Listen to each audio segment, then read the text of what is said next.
to Avery, yeah, which is near you there. Now, I can't remember quite where we got to Yes, we there. got to you blame the Americans. You blame the Americans. Oh yes, the Americans were so busy ensuring a wall, bastions around to contain Soviet expansionism that, of course, they, I think, must have encouraged the sort of anti-communist drive which occurred in Iran, especially on the declared discovery of communist cells in the armed forces. I happen to know one young army officer who was one of those taken. He was a young man who had talked to me in a restaurant over a meal once about his political beliefs and what he thought would be good for his country. He was an extremely mild and intelligent, sensitive young Iranian middle-class person, I would say. And he talked to me in terms which I would describe as an Englishman as being liberal. What was his name? No, I can't remember his name. And therefore I was horrified when I discovered a few weeks later that he was one of the officers who had been seized, who had been taken as two-day suspects. And I later did manage to gain information. He was very badly tortured. He never gave way under torture. He absolutely refused to recant or to break down. And he was eventually, I believe, killed or died. I'm not quite sure which. Well, of course, one can't make any kind of generalization on just one instance. But the point that I'm trying to make is that, again, attitudes were allowed to harden. Situations rather like Mrs. Thatcher today, and McGregor and Scott and so on, when situations are allowed to become too black and white and get oversimplified, you're either for us or you're against. You're either a sycophant to the Shah, or you must be a deep, dyed-in-the-wool communist about to wreck the country. No allowance is made for the possibility of Iranians being highly intelligent and of liberal inclinations. Not all, most Iranians are ordinary, immensely pacific, immensely peace-loving people, and extremely intelligent people. But the assumption is made somehow that they're wicked and destructive. And I think one has constantly, never more than nowadays, to reassert the perennial values and beauties of Iranian culture, Iranian literature in particular, to explain to the world what Iranians are really like. And my heart bleeds when I think of that young Iranian officer whom I had 2 or 3 evenings talk with, and who then later heard had been captured among the 2-day suspects in those terrible purges that took place, accompanied by dreadful tortures and so on. Of course, I was extremely worried about the torturing business, and I was eventually able to do something about that. I couldn't persuade the British and the American embassies to take any action because they said that the Shah would accuse them of interfering in the internal affairs of the sovereign states and so on. Though an official in the British embassy was kind enough to asked me if I liked to seize the opportunity to tell my story to a very important British correspondent of the Observer newspaper, and I was able to arrange, because as my friend in the embassy said, it was Hugh, because as my friend in the embassy said, he couldn't, of course, do it, but I could, not being in any way an official. I was not an official in any way, and had nothing whatever to do with the British government. So he said, you're in a free position. This time I was working, you see, in the second visit to Tehran, when I stayed there 3.5 years, I was actually working as PA to the general manager of a British road contracting operation under the firm of Molens, who a big civil engineering construction company. And so I was an ordinary civilian, a lay person. No, absolutely. Of course, everybody in the United, many people in the United States and many people in Iran always believe that I was employed in some way or other by the British government, but I can assure all my friends and enemies that I have never in my life received any cash-free emoluments from the British government for any kind of agency or operation or employment since I left the Navy after the end of my war service. Professor Richard Cotton, please take note, and others in the United States. I'm visited today by research students from the United States who are quite surprised when I deny that I was ever in the MI6, and they say, well, Professor this and Professor that told us you were. Well, I wasn't. However, and the State Department, of course, knew I wasn't too. There's no question there. But I was, being free, I was able to get this British correspondent, who was very willing to do it, to interview some of the people who'd been victims of torture. And he got a great deal of information together, which he said he would file to his newspaper, The Observer, an influential English Sunday paper of liberal pretensions. He would file the copy from Beirut. He never got any of it published. Why not? Well, one wonders, you might ask why. He told me later that the Observer newspaper wouldn't touch it. Wouldn't touch it. This was 1955, 56. I can't remember precisely which of those 2 years it was. But you see, a British newspaper was not going to run at that time such an appalling exposure of the senior side of the Shah's regime. And so it wasn't published. All my friend got out was a short article in the New Statesman and Nation, for which he also acted as a stringer. So my efforts to get the story out failed there. So then I was reduced to another tactic.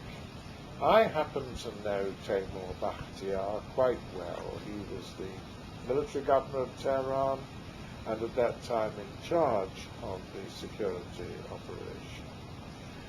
And so it was arranged, to cut a long and intriguing story short.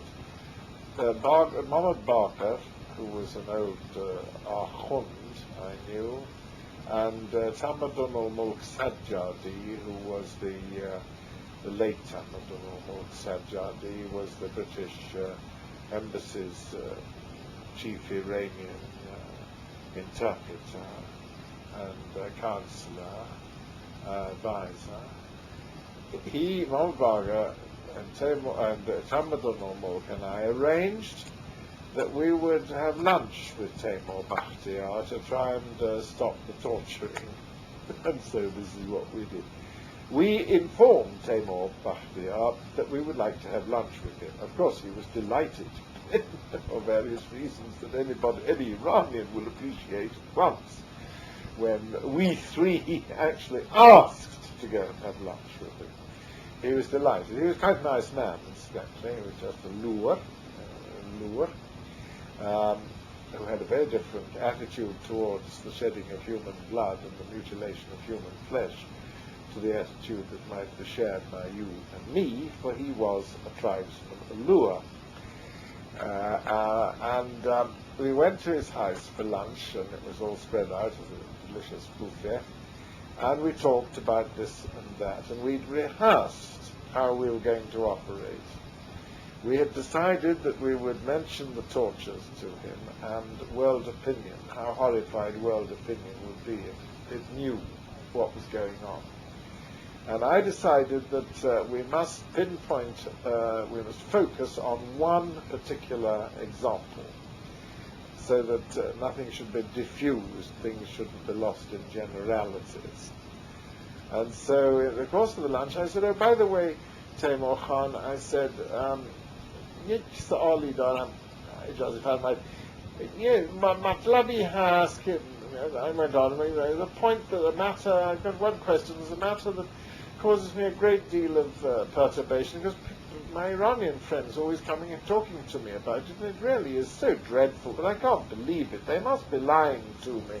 Drug labud, drug migan, must be lying, can't be true, because of course if it were true, and I wrote about it in English newspapers, the name of Iran would become mad. I mean, people would say, oh, what kind of a country is Iran? You know, the torture house, the charnel house, dreadful place. World opinion would view it with such horror. And I said, it can't really be true, can it, that you have a bear that you put young male and female prisoners in a cage with to frighten and the Moors.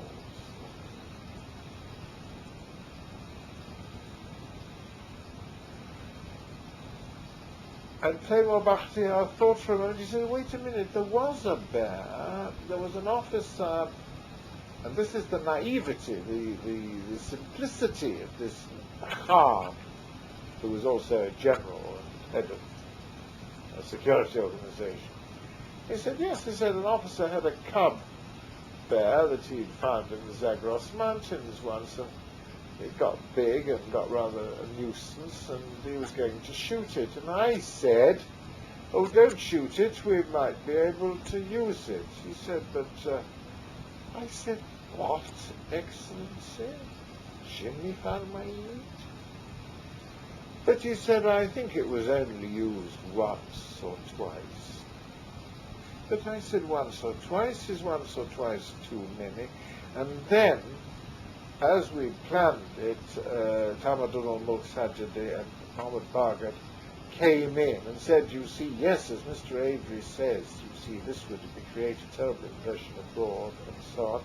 And then we went into the whole question of torture, trying to convince him, like the three friends of his that we were, the three teaching, guiding, advising, schoolmastering friends.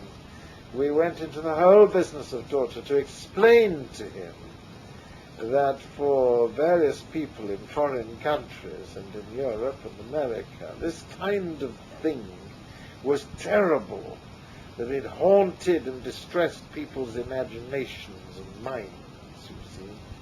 And at the end of the lunch he said, well, I must thank you very much. I'll stop this. I did ask one question, because there was always the question that all of us wanted to know the answer to. I said, does he know? He, of course, being the Shah. I said, does he know? He said, no, he doesn't know in detail. Of course, he doesn't know the details of what goes on. What he tells me to do is pedarishono darbiarid, which is the Persian idiom for roughly give them hell. Is the nearest English equivalent I can think of. So the Shah says to me, yes, give them hell. But the actual details of how it's done, of course, he doesn't worry about. The point here is that if the Shah tells a Lur Khan to give people hell, he must know what that could mean. That's the point. Anyway, I do believe that at that luncheon party in 1955, it was in 1955, I think I'm right in saying, that we did probably strike a blow for what subsequently has come to be called human rights. because I was able to some extent to monitor afterwards the situation, and there was evidence that he did give instructions and that things were very much ameliorated after that. But the sad thing is that while McCarthyism was rather mild compared to what you have just described, and a temporary aberration, the spirit of McCarthyism in countries that were under the influence of America lingered on. Yes, it did linger on. And was much more savage, as you say. Yes, I, of course, personally am one of those who don't believe that McCarthyism was particularly mild either in the United States. But it did linger, you're quite right, it did, I think, linger on. Of course it may, I don't know. I'm not speaking as an expert, in international affairs. I don't know. Perhaps it appeared to certain well-meaning people as being necessary at the time, that the Russians were so dishonest and so little to be trusted that the risk of using innocent and naive people to infiltrate capitalist societies might have been a very high one. I guess it was, but I still believe that we were led, or the United States was led into a terrible betrayal of Western standards of democratic freedom and so on. And particularly any kind of US or any other Western government's acquiescence, or even worse, encouragement of some of the things that happened in a country like Iran during the Shah's regime in this respect of torment and torture of political dissidents and so on. This is an extremely grave departure from the expected norms of human behavior, and a departure which is one of the factors in the awful antipathy, because what I'm really talking about at this stage of my reminiscences is the terrible antipathy that was gradually built up from 1954 onwards against the Shah through this business of torture and what happened to those prisoners. It affected the middle and professional classes. News of it permeated all the classes of the country. Of course, got exaggerated, Persians being what they are. There was exaggeration. I remember a British official in the British embassy visiting my flat one evening, and I was so worried about this business. And I remember saying to him that I supposed that a lot of it was lies spread by the Soviet Union because they wanted to destabilize the government in a country like Iran and to make it unpopular. And I said, therefore, a lot of these stories that I'm told by my Iranian friends must be exaggerations. Though, of course, some of my friends have shown me marks and shown me scars and evidence of what they've suffered.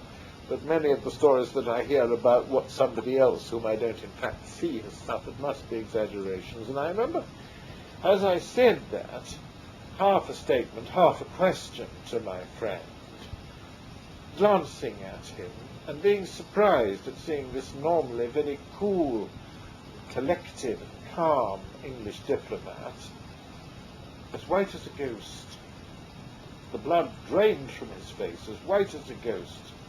And he said, I'm very sorry to have to tell you, Peter, that these stories are not exaggerations. They are not lies. They are not untruths. All the things your Iranian friends tell you do go on.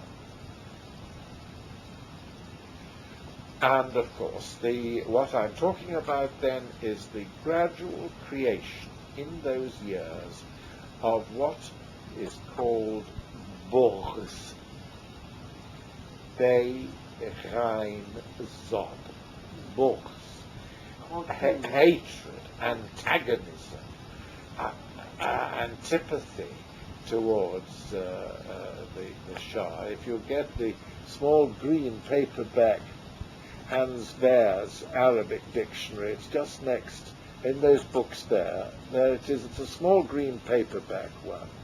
You had your finger on it, I think. And look up this word. It's all purely in French. That's right. It's a very strong word which many Iranians at that time began to use in my hearing. But there is another. Was it with Zod? Or what, did I spell it wrongly? Because it isn't a word. It's books. Yes, it is. It's Beirain Zod. To be hated, hateful, odious, odium. And many Iranians began to say to me in 55, 56, it's this boghz that he is gradually building up against himself among the people by these episodes that are talked about, like these tortures and so on. But you see, the awful thing is that in the modern world, torture has become a matter of course. And the truth of the matter is that it had never, ever in history has helped any political purpose. Never helped any I mean, purpose. the Inquisition tortured everybody. Did it stop heresy? No, did it stop Protestantism from gaining ground? It never did. The only result is odium that has attached to the Roman Catholic Church ever since. Ever since. And the the same thing in Central America, the same thing in South America. Everywhere where torture has taken place, it has been a prelude to a revolution, to disaster, to precisely bringing about that condition which was what one was trying to avoid, namely takeover by a leftist government. Well, of course, I don't know the extent to which the United States were involved in this. One used to hear from one's Iranian friends that Americans had been seen in the parts of the prison where these operations, these interrogations took place and so on. But I don't know. But the point is that in the people's minds, the CIA, or whatever, the USA, became associated with this particular aspect of the Shah's rule. And this must be borne in mind by anybody who might attempt to explain more recent events. But what also, there is another thing that baffles me, is that, I mean, I didn't know the Shah that well, but I had met him a couple of times, and I know people who knew him reasonably. And he obviously was, on the personal level, the kindest and most generous of men. I mean, he couldn't bear seeing anybody deprived of anything. And how come that he got himself worked up? I mean, who filled his head with such complexes about the lefties and about the communists that he went over his obviously natural tendency to being forgiving and magnanimous? Well, I can't say that I knew him. I think he was a very good actor. I think he was a man who responded probably very vigorously to situations and events, and certainly to threats, and certainly to any kind of criticism, unfortunately. He was, I think, very sensitive to criticism. Because I think essentially he was a rather weak and I think also a man of many complexes due to the circumstances in which he'd grown up. I think also one of his problems was not quite to understand the nature and the wit of Iranians, of the Iranian people. His period, you alluded to it earlier on, his being educated in Switzerland was probably not to his advantage. His father, you see, was always able to have some kind of a dialogue with Iranians in a way that the last Shah was not. Reza Shah was an Iranian. Reza Shah knew the Iranians very well indeed. He was very much one of them.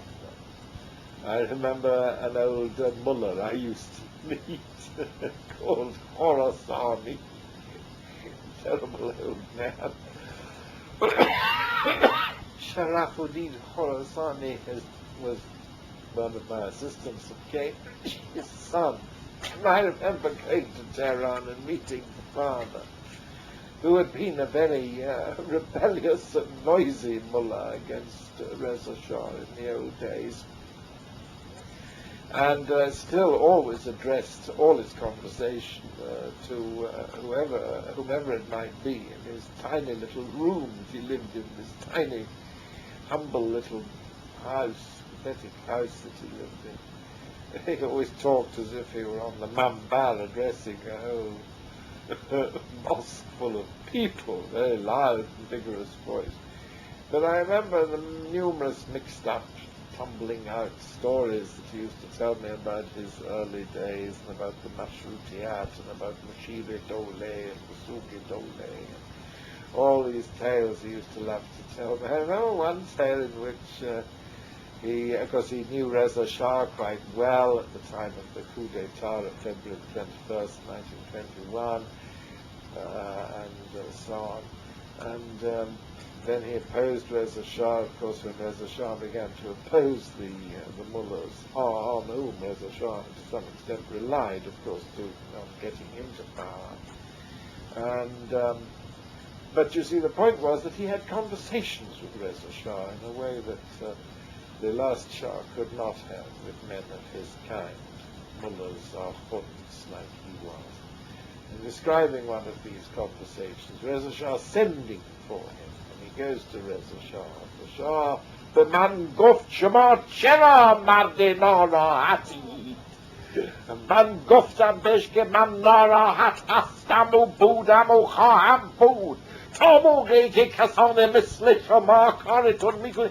And so on. You see, why are you a dissident, a difficult man, standing out against us?